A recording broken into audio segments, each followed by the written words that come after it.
জয় ভূতমুক্তি কেন্দ্র শিবধামের জয়। জয় গুরুদেব সৌরভ প্রিয়ানন্দমের জয়। জয় দেবাইদেব মহাদেবের জয়। জয় শিব ও শম্ভুর জয়। জয় বাবা বুড়া শিবের জয়। জয় ভূতমুক্তি কেন্দ্র শিবধামের সমস্ত দেবদেবীর চরণে সহস্র কোটি কোটি প্রণাম। ओम नमः शिवाय शक्ति रूपे गुरु प्रियानंदम नमः। ओम ओम नमः शिवाय शक्ति रूपे गुरु प्रियानंदम नमः। ओम ओम नमः शिवाय शक्ति रूपे गुरु प्रियानंदम नमः। ओम जय भूतमुक्ति केंद्र शिवधाम। আমি বেশ কিছুদিন আগে একটা ভিডিও আপলোড করেছিলাম, তো সেই ভিডিওতে অনেকজনাই আমাকে কমেন্ট করেছেন যে মা লক্ষ্মীর ঘট কীরকমভাবে পাতবো এবং সেটা ধামের নিয়ম অনুযায়ী। তো তাদেরকে প্রথমেই আমি অসংখ্য ধন্যবাদ জানাবো বিশ্বাস বাড়ি চ্যানেলে জুড়ে থাকার জন্য। প্রথমেই বলি যে মা লক্ষ্মীর ঘট কিংবা অন্য দেবদেবীর ঘট যদি আপনি পাততে চান, ঠিক একই নিয়মে একই পদ্ধতিতে একই জিনিস নিয়ে একই সামগ্রী নিয়ে কিন্তু আপনি পাততে পারেন। প্রথমেই আমি একটা জিনিস বলে দিতে চাই সবাইকেই, যে যাদের বাড়িতে আর্থিক সমস্যা আছে কিন্তু আপনার মনে হচ্ছে যে আমার খুবই টান আছে, বাড়ির অবস্থা সিচুয়েশান তো সবার এক নয়, তো আমি সেই জন্যে সবার কি একটা কথা বলবো যে আপনি যে মালাটা বলেছি সেই মালাটা অন্তত আপনি নেন। কমলঘাটের যে মালাটা আছে 109টা যে বীচের যে কমলঘাটের মালাটা আছে, সেই কমলঘাটের মালাটা আপনি প্রথমে কিনে নেন। বেশি দাম পড়বে না, 100 থেকে 150 টাকার মধ্যে পড়বে। তো আপনি কমলঘাটের মালাটা নিয়ে প্রথমে জপ করুন। যে মন্ত্রটা আমি ভিডিওতে বলে দিয়েছি সেই মন্ত্রটা নিয়ে আপনি ডেলি অন্তত একটা মালা করুন, কিংবা 3টে মালা করলে সবথেকে ভালো হয়। আমি ভিডিওতে বলে দিয়েছি। আপনার যদি ঘরটা পাতার মনই হয় যে আমি ঘরটা পাতবো এবং আমি ঘরটা পাতার জন্য প্রস্তুত আছি, তো তাদের জন্য আমি বলছি প্রথমে আপনি একটা শালু কাপড় নেবেন কিংবা চূর্ণি নেবেন। লাল চূর্ণি যদি হয় তাহলে সেক্ষেত্রে খুবই ভালো হয়, খুবই ভালো হয়। এবং তারপরে গঙ্গা থেকে মাটি নিয়ে আসতে হবে আপনাকে, গঙ্গার মাটি আপনাকে নিয়ে আসতে হবে এবং তার উপরে একটা দেবী কলস ঘট যেটা বলে সেই দেবী কলস ঘট আপনাকে নিয়ে আসতে হবে। দাম মোটামুটি 200 থেকে 300 টাকার মধ্যে হয়ে যাবে। আপনি দেখবেন ঘটের মাপ অনুযায়ী হয়, আমি এতটা কিছু ডিটেলসে বলছি না। আপনারা দশকর্মার দোকানে গিয়ে আপনারা ভালোভাবে জিনিসটা দেখে নেবেন এবং যাচাই করে নেবেন, ভালোভাবে জিনিসটা দেখে নেবেন যেন ফুটো কিছু না থাকে, কারণ ওটাতে জল থাকবে, তো যেন জলটা না পড়ে যায়। আমি সমস্ত রকমভাবে বলে দিচ্ছি যাতে আপনাদের কোনো কিছু অসুবিধা না হয়। এবং তারপরে আপনি একটা কাপড় নেবেন। কাপড়টা মোটামুটি দাম পড়বে 200 থেকে 250 টাকার মধ্যে হয়ে যাবে। লাল পেরে সাদা শাড়ি, লাল পেরে সাদা শাড়ি আপনারা যদি দশকর্মার দোকানে গিয়ে বলেন তো তারা অবশ্যই বুঝতে পারবে।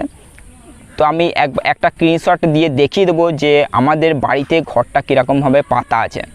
এবং তারপরে আপনার সিঁদুর এবং আলতা, এই কটা জিনিস আপনাকে নিয়ে আসতে হবে। এবং যদি আপনি মনে করেন যে আপনি পিতলের বিগ্রহ নেবেন, তাহলে সেক্ষেত্রে সাইজ অনুযায়ী 600 থেকে শুরু করে আপনার তার কমেও আছে এবং তার বেশিও আছে।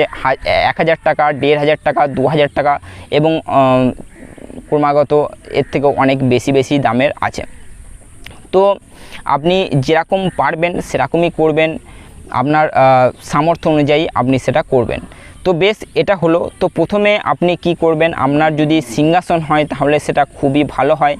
সিংহাসনের উপরে আপনি শালু কাপড় বা চূর্ণি যেটা আমি বললাম, তো সেই চূর্ণিটা আপনি বিছিয়ে দেবেন।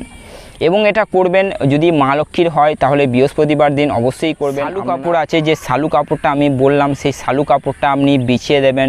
যদি সিংহাসন হয় তাহলে সিংহাসনে, কিংবা আপনার ইষ্ট দেবতারা আছেন তো সেখানে। এবং তারপর চূর্ণিটা বিছিয়ে দেওয়ার পর আপনার যে গঙ্গা থেকে মাটিটা এনেছেন সেই গঙ্গা থেকে মাটিটা খুব সুন্দরভাবে একটা জায়গায় আপনি দলা পাকিয়ে গোল করে নিতে পারেন, কিংবা ভালো রকমভাবে মাটিটা লেবেল করে গঙ্গার মাটিটা সুন্দরভাবে দিয়ে দেওয়ার পর আপনাকে ধান এবং দুব্ব কয়েকটা দিতে হবে। এবং তারপরে আপনি যে ঘরটা বাজার থেকে কিনে এনেছেন সেই ঘটে আপনার স্বস্তিক চিহ্ন এবং ওম চিহ্নটা খুব সুন্দরভাবে আঁকবেন। ঠিক যেরকমভাবে স্ক্রিনে দেখা যাচ্ছে ঠিক সেরকমভাবে খুব সুন্দরভাবে নিজেই আঁকবেন, অন্য কাউকে দিয়ে আঁকাতে হবে না। এই ঘরটা এরকমভাবে বসানোর পর স্বস্তিক চিহ্ন এবং ওম চিহ্ন আঁকার পর সেই ঘরটা পুরোপুরি আপনি গঙ্গার জলে পূর্ণ করবেন। তার মধ্যে আপনি পিতলের আম্রপল্লব দেবেন, 5টা শখাওয়ালা পিতলের আম্রপল্লব। মোটামুটি 50 টাকার মধ্যে হয়ে যাবে, যদি ভালো নেন তার কমেও আছে। এবং তার ওপর আপনি ছোবড়াওয়ালা নারকেল আপনাকে বসাতে হবে। ছোবড়াওয়ালা নারকেলটা আপনারা দেখতে পাচ্ছেন স্ক্রিনে আমাদের বাড়িতে কীরকমভাবে আছে। এবং তার উপর আপনারা যে লাল পেড়ে সাদা শাড়িটা নিয়ে এসছেন সেই শাড়িটা আপনারা রাখবেন এবং তার উপরে আপনি আলতা এবং সিঁদুরটা রেখে দেবেন। এই হচ্ছে ঘট পাতার নিয়ম। এবং আপনারা জোর হাত করে মা লক্ষ্মীকে বলবেন যে আজ আমি বুধমুক্তি কেন্দ্র শিবধামের নিয়ম অনুযায়ী আমি ঘরটা পাতলাম, মা তুমি প্রতিষ্ঠা হও। মা লক্ষ্মীর যে মন্ত্রটা আমি বলে দিয়েছি এর আগের ভিডিওতে, আপনারা ভালোভাবে যদি ভিডিওটা না দেখে থাকেন তাহলে ভিডিওটা দেখে আসুন। খুব ভালো রকমভাবে মন্ত্রটা আমি লিখে দিয়েছি এবং বলে দিয়েছি সবাইকে। 11টা মালা যদি আপনি জপ করতে পারেন এবং মা লক্ষ্মীর নামে যদি সংকল্প নিতে পারেন যে মা মহালক্ষ্মী আমি তোমার নামে এই ঘরটা পাতলাম, তুমি আমাদের বাড়িতে এখানে প্রতিষ্ঠা হও, আজ থেকে তুমি আমার এবং আমি তোমার। এরকমভাবে যদি আপনি মন থেকে মনের অন্তর থেকে যদি মাকে ডাকেন অবশ্যই এবং অবশ্যই আপনার কাছে আপনার ঘটে কিন্তু মা অবশ্যই কিন্তু প্রবেশ করবেন। নয় যেদিন ঘরটা আমাদের পাতা হবে সেই দিনের 3 থেকে 4 দিন আগে আমার ঘরটা পাততে অনেক দেরি হচ্ছিল। আমি তখন নতুন কাজ পেয়েছি, তো মা লক্ষ্মীর কৃপায় আমি নতুন কাজটা যখন জয়েন করেছি এবং মানে সকাল 7টার সময় আমাকে বেরিয়ে যেতে হতো এবং রাত্রে 6টা থেকে 7টার মধ্যে আমি বাড়িতে ঢুকতাম। মানে এরকম সিচুয়েশান হয়ে গেছিলো। তো মানে আমি প্রত্যেক দিন একটা করে জিনিস কিনে এনে রেখেছিলাম। আমাদের যে আগের ঘরটা পাতা ছিল সেটা তো ছিলই এবং আমি আস্তে আস্তে আমার অটোমেটিক মাথায় আসে এই ঘরটা বসানোর। তো আমি এরকমভাবে আস্তে আস্তে আমি এ নিয়ে একটা আলাদা ভিডিও বানাবো, তো ভিডিওটা বেশি বড় করছি না।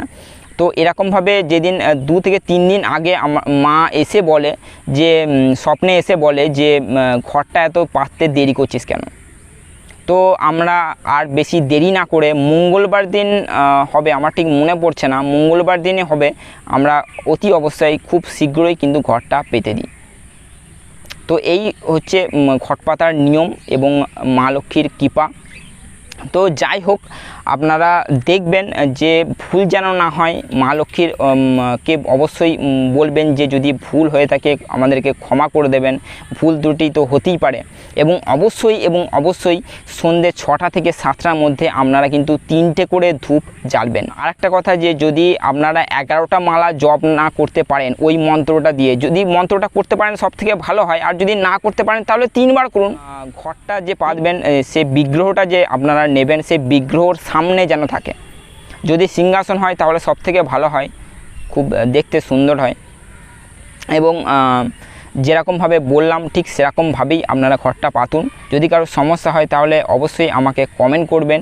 এবং আপনার যদি মনে হয় যে না আমার ঘরটা পাতার মতো সামর্থ্য হচ্ছে না, তো মন খারাপ করবেন না, দুঃখ করবেন না। মা লক্ষ্মী কিন্তু এতে কষ্ট পাবে। আমি বারবার করে বলছি যে দুঃখ করবেন না, একদমই মন খারাপ করবেন না। যদি না হয় তাহলে আপনি অবশ্যই একটা মা লক্ষ্মীর চিত্র আপনি বাড়িতে প্রতিষ্ঠা করুন, কারণ আপনি মা লক্ষ্মীর নামে জপ করছেন। মা লক্ষ্মীকে অবশ্যই এবং অবশ্যই পুজো আজা দেওয়া দরকার, পুজো আজাটা অবশ্যই করা দরকার, বাধ্যতামূলক। এবং অবশ্যই মাঝে মাঝে পুরোহিত বা ব্রাহ্মণ ডেকে আপনি আপনার বাড়িতে পুজো দেবেন, ঠিক যেরকমভাবে আপনি পুজো দেন নিত্য পুজো। এবং অবশ্যই সন্ধ্যে 6টা থেকে 7টার মধ্যে আপনি 3টে করে ধূপকাঠি জ্বালাবেন ভূতমুক্তি কেন্দ্র শিবধামের নাম স্মরণ করে।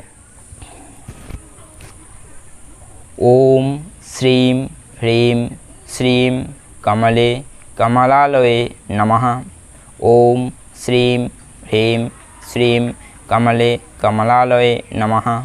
ওম শ্রীম হ্রিম শ্রীম কমলে কমলালয়ে নমঃ। ওম বিশ্বরূপস্য ভার্যাসি পদ্মে পদ্মালয়ে শুভে সর্বত্র পাহি মাং দেবী মহালক্ষ্মী নমস্তুতে। জয় মা মহালক্ষ্মী জয়, জয় ধনলক্ষ্মী জয়, জয় গৃহলক্ষ্মী জয়, জয় লক্ষ্মী নারায়ণের চরণে সহস্র লক্ষ লক্ষ কোটি কোটি প্রণাম।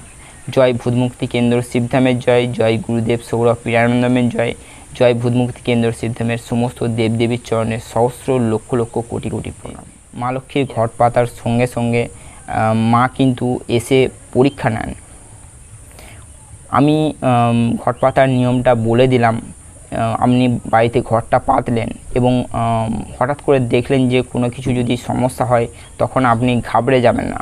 মা কিন্তু পরীক্ষা নেন। ধরুন কেউ ব্যবসা করছেন, কেউ কোনো রকমভাবে কাজে নিযুক্ত আছেন, হঠাৎ করে কোনো রকমভাবে ব্যবসায় লস হয়ে গেল, তখন কিন্তু আপনি ঘাবড়ে যাবেন না যে মা লক্ষ্মীর ঘরটা আমি পাতলাম কি খারাপ হয়ে গেল, এরকম যেন আপনার মনে চিন্তা না আসে।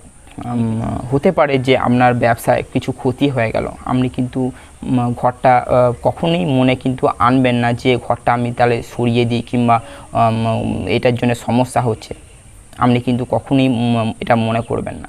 আর একটা জিনিস আমি বলে রাখছি, আপনি যে ঘরটা পাতলেন, এত ভালো রকমভাবে ঘরটা পাতলেন, মা কিন্তু এলো কি না এলো সেটা আপনি কীরকমভাবে বুঝবেন, বুঝতে পারছেন যে আমি কি বলতে চাইছি। আমার ভিডিওটা দেখলেই বুঝতে পারবেন যে মায়ের বাহন কিন্তু আমরা জানি যে আমাদের বাড়িতে এসেছিল এবং আমাদেরকে দেখা দিয়েছিল। বাড়িতে এখন আসে না, কিন্তু বাইরে আশেপাশে আমি দেখতে পাই, প্রায়ই দেখতে পাই। তো আমি ক্যামেরা বন্দি করতে পারি না, না হলে আপনাদের সামনে এটা নিয়ে আমি আসতে পারি। যদি সেরকম কিছু হয়ে থাকে, যদি আবারও আসে, তাহলে আমি যদি সেরকম কিছু ক্যামেরাবন্দি করতে পারি, তাহলে আপনাদের সামনে অবশ্যই এবং অবশ্যই তুলে ধরবো। আপনারা কমেন্ট করবেন। এবং হতে পারে যে স্বপ্নের মধ্যে মা এলো এবং স্বপ্নের মধ্যে আপনি কোনো কিছু একটা পজিটিভ কিছু দেখলেন, আপনি প্রথম দিন থেকে শুরু করছেন, কিন্তু প্রথম দিন থেকে আপনি ভাবলেন যে আমি 11টা মালা করব, আমি 21টা মালা করব। এইটা কিন্তু কখনোই সম্ভব নয়। আপনার শরীরে এটা কিন্তু একটা পাওয়ার, একটা শক্তি। আপনি যখনই 11টা মালা করতে যাবেন, আপনি যখনই 7টা মালা করতে যাবেন, তখনই কিন্তু আপনার যে শক্তিটা আছে, সেই শক্তিটা শরীরে সহ্য করার ক্ষমতা থাকতে হবে। নাহলে কিন্তু আপনি সকালে উঠে 7টা মালা জপ করলেন, তারপরে দেখবেন যে আপনার শরীরটা কিন্তু সারা দিন যেন ঘুম ঘুম লাগছে, শরীরটা অনেক জায়গায় ব্যথা অনুভব করছেন, এরকম কিন্তু হবে। এর অর্থ হলো আপনার জপ অনুযায়ী আপনার শরীরটা কিন্তু সহ্য করতে পারছে না। ওই জন্যে আমি বারবার করে বলবো যে আপনি একটা মালা থেকে শুরু করুন, কিংবা খুব বেশি হলে 3টে মালা করুন। 3টে মালা থেকে শুরু করে আপনি আস্তে আস্তে সেটা বাড়াবেন। 5টা করবেন, 7টা করবেন, 11টা করবেন, এরকমভাবে আস্তে আস্তে বাড়াবেন। ওকে। জয় ভূতমুক্তি কেন্দ্র শিবধাম, জয় মা মহালক্ষ্মী জয়, জয় ধনলক্ষ্মী জয়, জয় গৃহলক্ষ্মী জয়, জয় লক্ষ্মী নারায়ণের চরণে সহস্র লক্ষ লক্ষ কোটি কোটি প্রণাম।